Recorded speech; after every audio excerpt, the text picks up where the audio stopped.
Bismillahirrahmanirrahim. Assalamu alaikum students. How are you all? I hope you all are fine and well. We are doing online class grade 5 subject science date 9th August 2021. Students, take up your science workbooks and open page number 3. हम पढ़ रहे थे chapter classification of living things. Living things को कैसे classify किया गया, divide किया गया अलग-अलग ग्रुप्स में। तो हमने किंगडम मोनाना को पढ़ लिया था। आज हम पढ़ेंगे kingdom protista. The best example of the kingdom protista is algae. They can be unicellular, multicellular, or colonial. Algae are found in pods, rivers, lakes, etc. They have the characteristics of both plants and animals, as some of the algae can prepare their own food by the process of photosynthesis because they have chlorophyll. However, they are not classified as either of the two. Euglena, Spandalia, Volvox are example of algae. Kingdom protista की जो है वो example है एक अल्जाए। अल्जाए unicellular यानी एक cellular वाले भी होते हैं, मल्टीसेलुलर भी होते हैं, कॉलोनियल भी होते हैं यानी कि खुद को डिवाइड करने वाले भी होते हैं और बहुत सारे सेलुलर होते हैं। अल्जाए जो है वो तालाब में, दरियाओं में और नदी नालों में पाए जाते हैं। इनके बहुत सारे खसूसियात होते हैं। ये प्लांट्स में भी आते हैं और एनिमल्स में भी पाए जाते हैं। अल्जाए अपनी फूड खुद बनाते हैं फोटोसिंथेसिस के अमल से, क्योंकि ये ग्रीन कलर के होते हैं और इनके अंदर क्लोरोफिल मौजूद होता है। और इनको जो है वो दो ग्रुप्स में डिवाइड किया गया है, not classified as either of the two, यानी कि इनको दोनों में डिवाइड नहीं किया गया है एनिमल्स और प्लांट्स में। और इसकी एग्जांपल क्या है आपके पास, ये सामने आपको शेप नजर आ रही है। यूग्लिना इस टाइप के होते हैं, वोल्वोक्स और स्पाइरेलिया। इनको आप नेक्स्ट आई के जरिए नहीं देख सकते, इनको आप माइक्रोस्कोप के जरिए देख सकते। उसके बाद हम चलते हैं किंगडम फंजाई की तरफ। किंगडम फंजाई आपके पेज नंबर 3 एंड 4 कंटिन्यू है। Fungi can be unicellular, multicellular और फिलामेंटस, स्ट्रेट लाइन स्ट्रक्चर, यानी कि एक सेल वाले भी होते हैं, मल्टीसेलुलर भी होते हैं। फिलामेंटस, फिलामेंटस मतलब जो एक धागे इनकी शेप होती है, स्ट्रेट लाइन की होती है। Fungi cannot prepare their own food because they lack chlorophyll. Fungi अपनी ग़िज़ा खुद नहीं बना सकते क्योंकि इनके अंदर क्लोरोफिल मौजूद नहीं होता। They grow in damp and moist places. They get their food because they lack chlorophyll. They grow in damp and moist places. They get their food from damp matters and cause disease in living organisms. The kingdom fungi include yeast, mushrooms, rhizospus, puffballs. Fungi जो अपनी ग़िज़ा खुद नहीं बना सकते, ये बहुत ही गीली और नमी वाली जगह पे मौजूद पाए जाते हैं फंजाई, और इनके अंदर क्लोरोफिल नहीं होता। और जो है वो ये अपनी ग़िज़ा कहाँ से हासिल करते हैं, डेड मैटर, यानी कि जो जितने भी डेड हुए एनिमल्स से कोई भी इस तरह के मैटर्स होते हैं, मटेरियल्स होते हैं, डेड मटेरियल्स, उनसे जो है वो अपनी ग़िज़ा को हासिल करते हैं। लेकिन ये जो लिविंग ऑर्गेनिज्म यानी कि जानदार जानवर, उन पे जो है वो डिजीज बीमारी की वजह पे बनते हैं। फंजाई में क्या क्या आ जाता है, मशरूम्स आ जाते हैं, यीस्ट आ जाते हैं, मशरूम्स आ जाते हैं, राइजोपस और पफबॉल्स। कुछ आपके पास यहाँ पे फिगर्स मौजूद हैं। मशरूम्स ये बहुत ही कॉमन है, आप सबने तकरीबन लोगों ने देखे होते हैं। और राइजोपस ये फिलामेंटस स्ट्रेट लाइन शेप के होते हैं। और उसके अलावा यीस्ट, ये फंजाई की एग्जांपल्स है। उसके बाद पेज नंबर 4 पे है kingdom Animalia. All organisms in this groups are multicellular. Kingdom Animalia के अंदर जितने भी ऑर्गेनिजम्स होते हैं वो मल्टीसेलुलर यानी एक से ज्यादा सेल वाले होते हैं।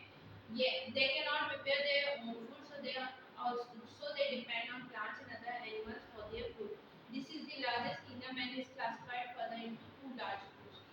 ये अपनी ग़िज़ा यानी किंगडम एनिमेलिया के अंदर जितने भी ऑर्गेनिजम्स होते हैं ये अपनी ग़िज़ा खुद नहीं बना सकते, ये दूसरे प्लांट्स और एनिमल्स के जरिए अपनी ग़िज़ा को हासिल करते हैं। ये एक बड़ा एनिमल्स का एक बड़ा जो है वो ऑर्गेनिजम्स का ग्रुप है और इसके मज़ीद 2 ग्रुप्स हैं। First one is vertebrates. Vertebrates have a vertebral column or backbone in their skeleton that help them in movement and provide support.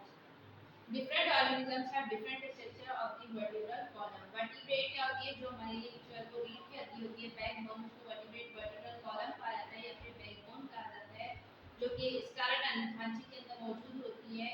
ये हमारी मूवमेंट में और हमें हमारी बॉडी को सपोर्ट देने में, तमाम हमारी क्या ह्यूमन बींग्स और तमाम जितने भी एनिमल्स हैं बैकबोन वाले, उनको मूव करने में और उनकी बॉडी को सपोर्ट करने में मदद देती है।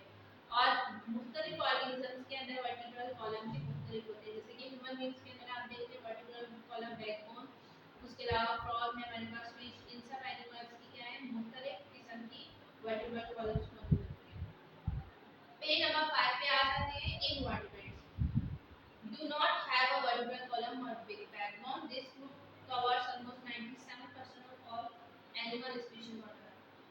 वो एनिमल जिनकी बैकबोन नहीं होती उनको इनवर्टिब्रेट्स कहा जाता है। 97% जो है वो ये इस तरह के ऑर्गेनिजम्स एनिमल्स के अंदर पाए जाते हैं। एनिमल्स की स्पीशीज जितनी भी जमीन में मौजूद है उनमें पाए जाते हैं। जैसे कि आपने देखा है कि आर्कवॉर्म वगैरह और कुछ आपके पास यहाँ एग्जांपल्स नजर आ रही हैं आपको पिक्चर्स।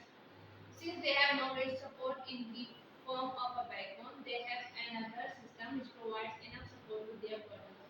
इनकी जो है बैकबोन के जरिए इनकी बॉडी को सपोर्ट नहीं मिलती, इनकी बॉडीज को कुछ मुख्तलिफ तरीकों से सपोर्ट मिलती है। For example invertebrates like insects have hard outer shell for support. इनकी जो बॉडी का इंसेक्ट्स जो कीड़े मकोड़े होते हैं, इनकी बॉडी का जो बैगनी कवर होता है, शेल होता है, वो हार्ड इतना होता है कि उनकी बॉडी को सपोर्ट करता है। Their outer covering is called shell, outer covering और शेल इज कॉल्ड एक्सोस्केलेटन। और इन कीड़े मकोड़ों की जो बैगनी बॉडी की कवरिंग होती है, आउटर कोट होता है, उसको शेल कहा जाता है या फिर उसको एक्सोस्केलेटन कहा जाता है। The skeleton outside the body which is made up of chitin, a tough semi transparent substance. Body के बैगनी साइड जो स्केलेटन होता है, जो इनवर्टिब्रेट्स की बॉडी को सपोर्ट करता है, वो काइटिन से बना होता है।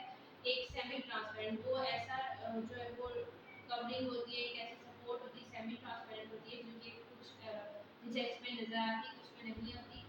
एक इस तरह का सब्सटेंस होता है। Other examples are jellylight, jellyfish, earthworm, crab, octopus, starfish etc. आपके पास जेलीफिश यहाँ पर एग्जांपल दी हुई है, अर्थवर्म की एग्जांपल दी हुई है, क्रैब की एग्जांपल दी हुई है, ऑक्टोपस और स्टारफिश ये तमाम जो है वो इनवर्टिब्रेट्स में आ जाते हैं। उसके बाद पेज नंबर 5 पे है kingdom plant. This kingdom consist of plants. Plants को जिस किंगडम में जिस ग्रुप में रखा गया उसका नाम है kingdom Plantae. They are multicellular organism. They are also called autotrophs because they can prepare their own food. There are two main groups of plants, flowering and non flowering. Kingdom Plantae के अंदर मुकम्मल plants आते हैं, ये multicellular होते हैं, organisms होते हैं, यानी कि इनके अंदर बहुत ज़्यादा सेल्स होते हैं। इनको ऑटोट्रॉफ्स कहा जाता है। ऑटोट्रॉफ्स इसलिए कहा जाता है क्योंकि ये अपनी ग़िज़ा खुद बना सकते हैं। और प्लांट्स के दो ग्रुप होते हैं, flowering and non flowering. Flowering का मतलब फूल वाले प्लांट्स और नॉन फ्लावरिंग मींस बगैर फूल के। Flowering plants are flowers on their stem. They produce seeds which are enclosed in flowers और फूल। फ्लावरिंग प्लांट के स्टेम जो तना होता है उसके ऊपर फ्लावर्स मौजूद होते हैं। ये अपने सीड्स जो है वो प्रोड्यूस करते हैं, जो कि किसके अंदर, फ्लावर के अंदर सीड्स मौजूद होते हैं या फिर फूल के अंदर। जैसे कि एग्जांपल है फ्लावर वाले प्लांट्स की, orange, Apple, rose, wheat, rice, sunflower plants are some of their examples। ये आपके पास फ्लावरिंग प्लांट्स की कुछ पिक्चर्स हैं, वो प्लांट्स जिनके अंदर फ्लावर्स पाए जाते हैं। उसके बाद पेज नंबर 6 पे है नॉन फ्लावरिंग प्लांट्स। वो प्लांट्स, वो पौधे जिनके अंदर फूल नहीं होते, do not have flowers on their stem। conifers are example of non flowering plants। conifer जो है वो नॉन फ्लावरिंग प्लांट्स की एग्जांपल है। their seeds are not enclosed in fruit or flowers। इनके जो सीड्स होते हैं नॉन फ्लावरिंग प्लांट्स के, ना फ्रूट के अंदर होते हैं ना फ्लावर के अंदर होते हैं। they have needle shaped leaves which have seeds inside them। ये इस तरह needle shape आपके पास जो लॉन्ग शेप में लीव्स होते हैं इन प्लांट्स के अंदर और सीड्स भी उनके अंदर मौजूद हैं। their leaves spread by wind or water which helps in their reproduction। जब इन प्लांट्स की लीफ पानी के जरिए या फिर हवा के जरिए फैलते हैं तो उनसे रिप्रोडक्शन होती है, यानी कि उन लीव्स के अंदर जो सीड्स मौजूद होते हैं उनसे फिर एक नए प्लांट इसी तरह के नॉन फ्लावरिंग प्लांट्स प्रोड्यूस होते हैं। Most non flowering plants reproduce most non-flowering plants produce by releasing large numbers of tiny spores। यानी कि कुछ नॉन फ्लावरिंग प्लांट्स इस तरह से प्रोड्यूस होते हैं, नए प्लांट इस तरह से बनाते हैं कि उनके लीव्स हवा में या पानी में फ्लोट करते हैं, उनके जरिए न्यू प्लांट्स बनते हैं।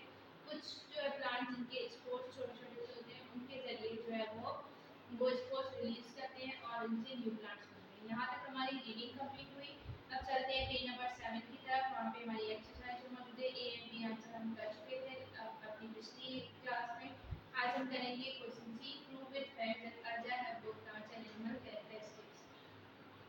ये बताएं फैक्ट्स के साथ कि अर्जा के अंदर बोथ प्लांट के और एनिमल्स की दोनों खासियतें मौजूद होती हैं। इसका आंसर आप लिखेंगे अर्जा have the characteristic of both plants and animals. They are considered as plants because they can prepare their own food. They also come in animal category because they can get they eat other plants। यहाँ तक answer complete हुआ। ये आपने neat and clean handwriting में लिखना है। उसके बाद है question D, what are autotrophs. Autotrophs क्या होते हैं? ऑटोट्रॉफ्स की आप हेडिंग देंगे अपने नोटबुक में। Autotrophs are the plants which make their there are two main groups of plants. इसकी एग्जांपल है flowering and non flowering plants. यहाँ तक आज का हमारे जो है वो काम कंप्लीट होता है। Kindly submit your work assignment on Saturday 14 August 2021। Thank you. अल्लाह हाफ़िज़।